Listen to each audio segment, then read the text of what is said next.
Last night I was asked about the Civil War and what I think of the Civil War, what was the cause of the Civil War.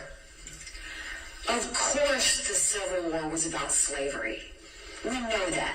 That's unquestioned, always the case. We know the Civil War was about slavery. But it was also more than that. It was about the freedoms of every individual. It was about the role of government. For 80 years, America had the decision and the moral question of whether slavery was a good thing and whether government, economically, culturally, any other reasons, had a role to play in that. By the grace of God, we did the right thing and slavery is no more. But the lessons of what the bigger issue with the Civil War are is that let's not forget what came out of that, which is government's role, individual liberties, freedom for every single person, freedom of speech, freedom of religion, freedom to do and be anything you want to be without anyone or government getting in your way. That should be the goal of what we always try and take away from that, right? Because we never want to return back to that place. But we always want to remember the lesson of what it means to be a free individual and that everyone deserves to be a free individual. So we stand by that. I say that as a Southerner. I say that as a Southern governor who removed the Confederate flag off the State House grounds. And I say that as a proud American of how far we have come. So now I'm going to tell you a little bit about myself. We're going to talk about the state of the country, and we're going to talk about how to save her. I was one of my... All right, what you just saw there was very interesting. South Carolina Governor, former South Carolina Governor Nikki Haley choosing to address this issue in her first campaign event of the day. You get a sense of just how important she believes it was to clean up this answer she gave last night when she was asked what caused the Civil War, and she did not mention slavery. This morning, at this event, she proactively went out, and among the very first things she told this audience in North Conway, New Hampshire, a long, long way, by the way, from the South, the very first thing she told that audience practically was, of course, the Civil War was about slavery and also the role of government there. Errol Lewis, you're watching this alongside us. What did you make of what she said and the fact that she said it?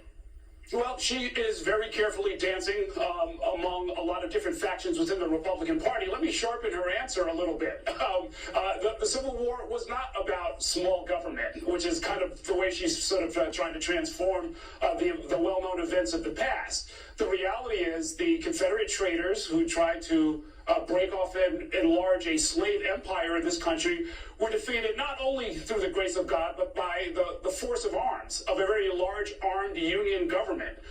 So there are times when big government is needed to deal with Confederate traders, for example. And she can draw, of course, whatever conclusion she thinks will get her more votes.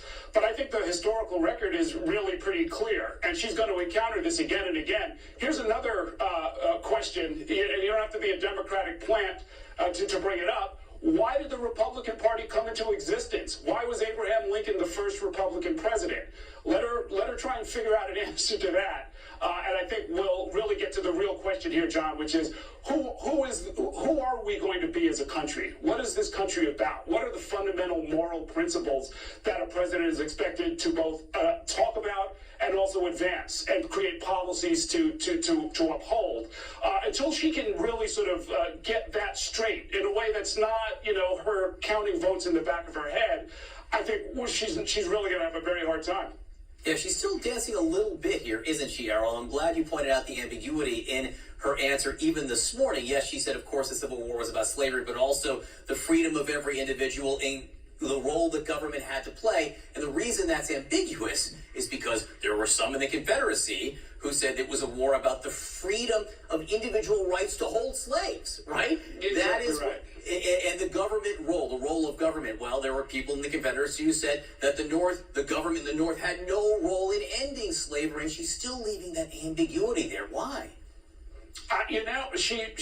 She's counting votes, and by the way, she's studying for the wrong test, as many of these Republican rivals for Donald Trump's voters have been doing since the very beginning.